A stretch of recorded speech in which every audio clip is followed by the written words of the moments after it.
to bring it up because she may say no right now. Well, they're saying she's too sick to even have the discussion right now.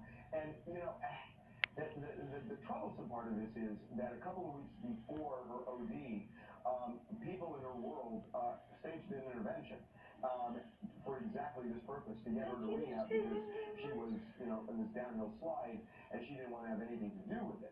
So that is what is a little bit scary to some of the people in her world, that she might not be receptive this time. Right, and I think that it's hard too as well. You know, actually, an interventionist that we spoke with had a great interview with him, you know, over the weekend from A&E show Intervention. He talked about this as well, that it's very hard when an intervention doesn't have, first of all, a professional interventionist who does this, who's equipped to handle blowback from the person who's getting intervened upon, and when it is also a management team, business team, who may have their livelihoods, you know, depend on this individual. That's tricky.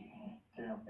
Well, we say, look, obviously the people, friends and family. We're gonna see some action here. And lots of people in the industry. We got DJ Khaled out in New York City.